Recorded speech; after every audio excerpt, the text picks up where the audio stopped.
প্রতিদিন গীতাপাঠ শুনলে মন শান্ত হয়, জীবনে সঠিক পথ দেখাতে সাহায্য করে। দুঃখ, ভয়, রাগ দূর হয়, আত্মবিশ্বাস বৃদ্ধি পায়। কর্ম ও ভক্তির মাধ্যমে হৃদয়ের শক্তি, ঘরে শান্তি ও জীবনে আলো নিয়ে আসে। তাই প্রতিদিন আমাদের চ্যানেল থেকে 2টি শ্লোক সহ একটি পাঠ শুনুন।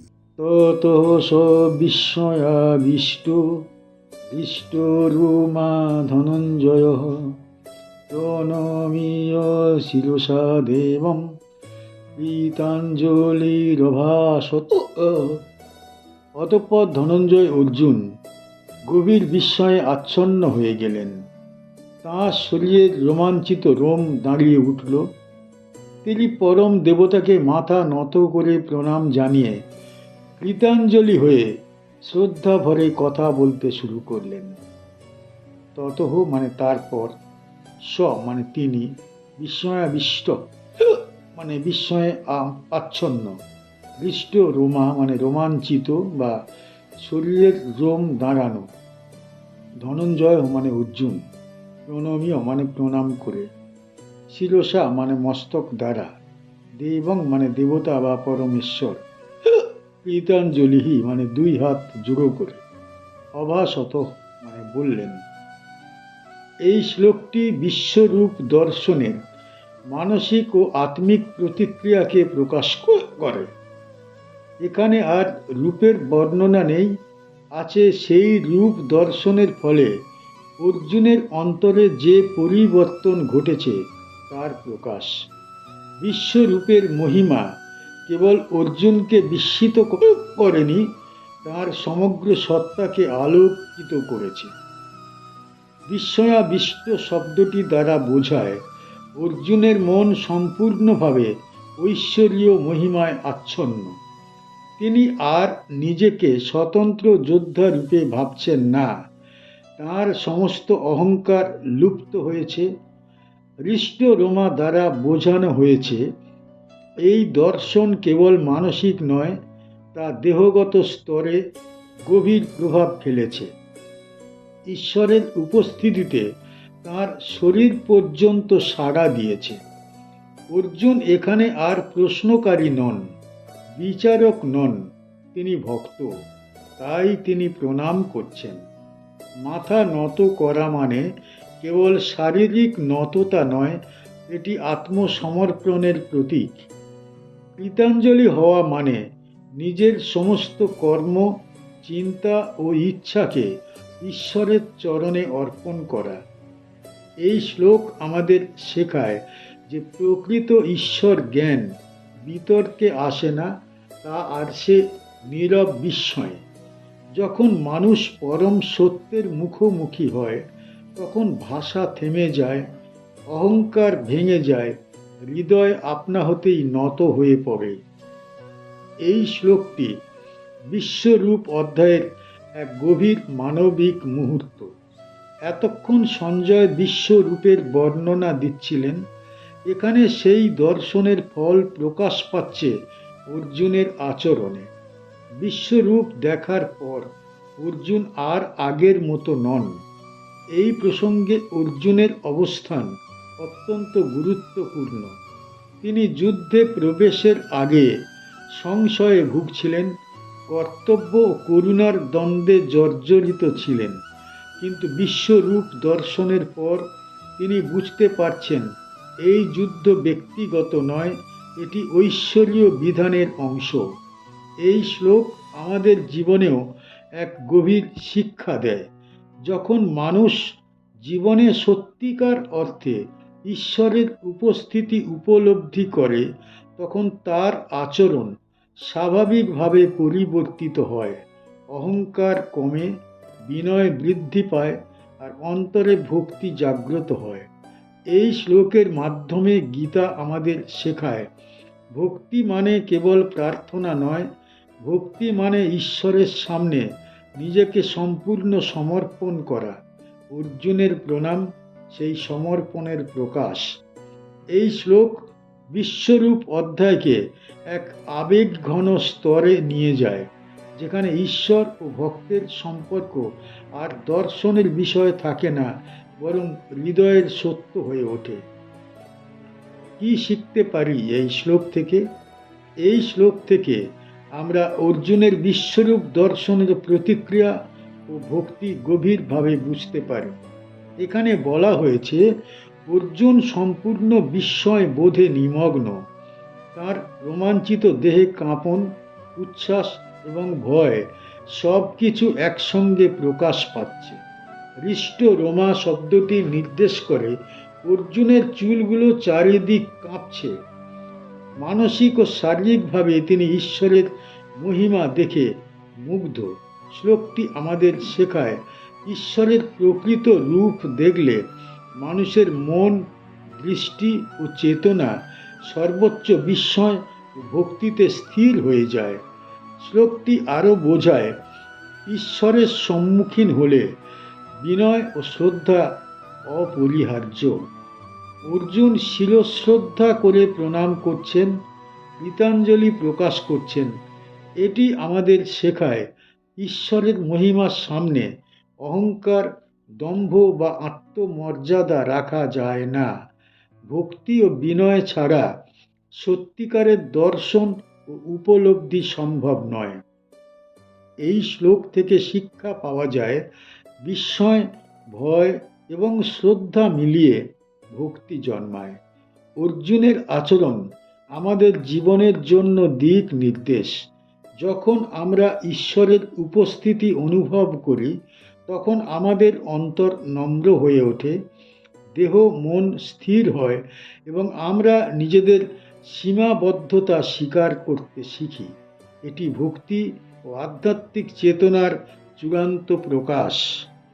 অর্জুন উবাচ পশ্যামি দেবাংস্তব দেবো দেহে সর্বাংস্তথা ভূত বিশেষ সংঘান ব্রহ্মানমি সংকমলাসনস্থম ঋষিংশ্চ সর্বানুরগাংশ্চ দিব্যান। অর্জুন বললেন, হে দেব, আমি আপনার এই দেহের মধ্যেই সমস্ত দেবতাকে দর্শন করছি। তদ্রূপ সকল প্রকার জীব সমূহকে আমি দেখছি।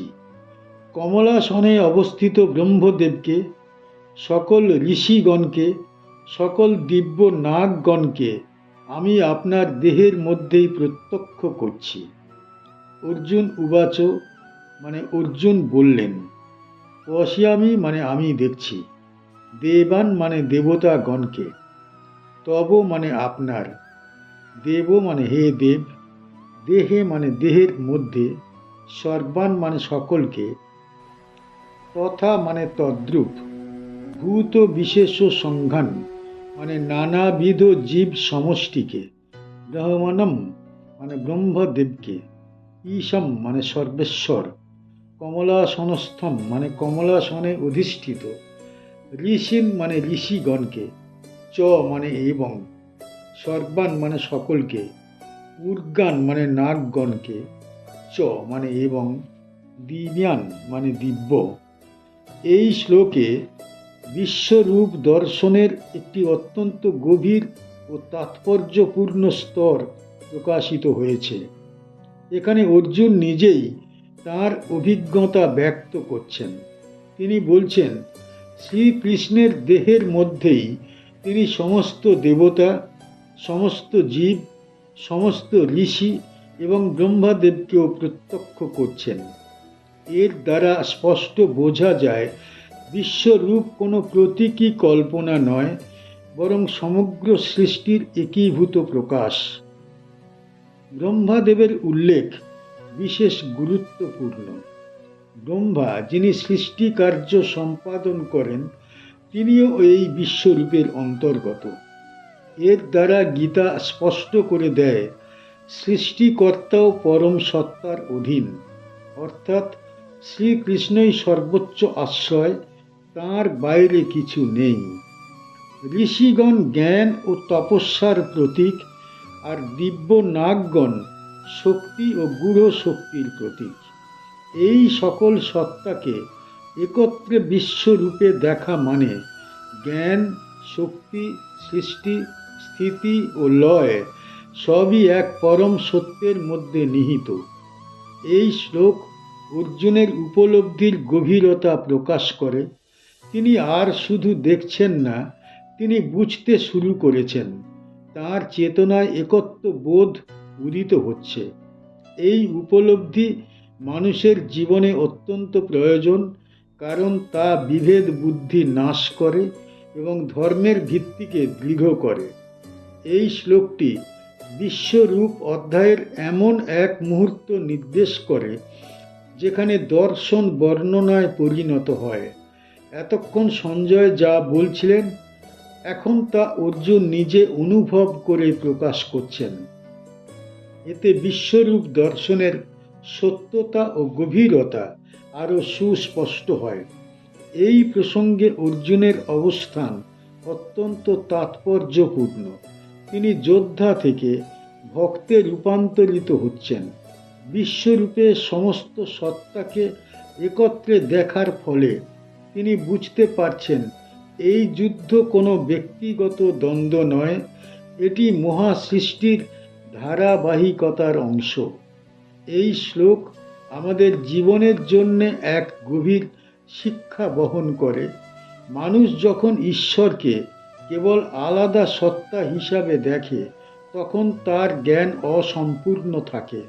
কিন্তু যখন সে উপলব্ধি করে সমগ্র সৃষ্টি ঈশ্বরের মধ্যে অবস্থান করছে, তখন তার জীবন দৃষ্টি পরিবর্তিত হয়।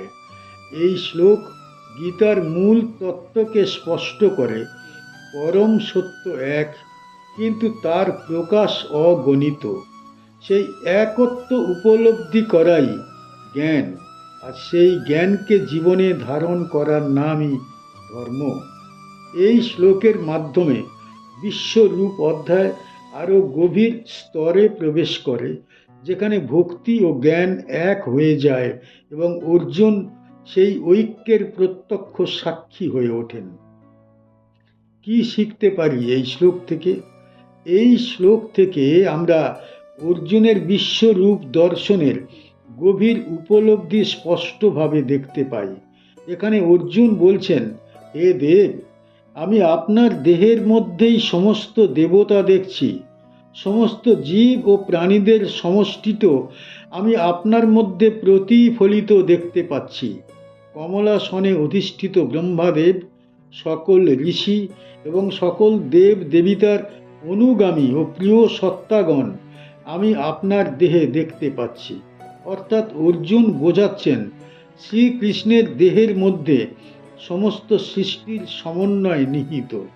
শ্লোকটি আমাদের শেখায়, ঈশ্বর কেবল আলাদা ব্যক্তি বা শক্তি নন, তিনি সমগ্র সৃষ্টি, সমস্ত দেবতা, সমস্ত জীবের অন্তর্গত।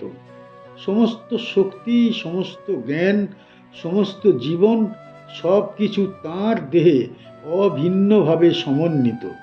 এটি আমাদের বোঝায় জগৎকে পৃথকভাবে দেখা ভুল, বরং সব কিছুকে ঈশ্বরের অংশ হিসাবে উপলব্ধি করাই প্রকৃত জ্ঞান।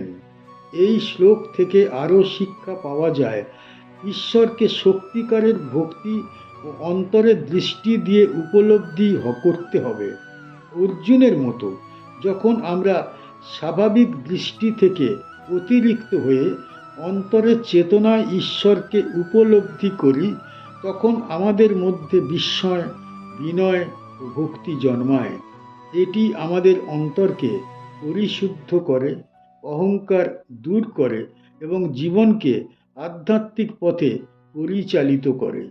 আমাদের চ্যানেলের গীতা পাঠ কেমন হয়েছে, ব্যাখ্যা কেমন হয়েছে, আপনার কেমন লেগেছে কমেন্ট বক্সে অবশ্যই জানাবেন, এবং প্রতিনিয়ত গীতা পাঠ শোনার জন্য চ্যানেলটা অবশ্যই সাবস্ক্রাইব করে রাখুন। দেখা হচ্ছে পরের ভিডিও।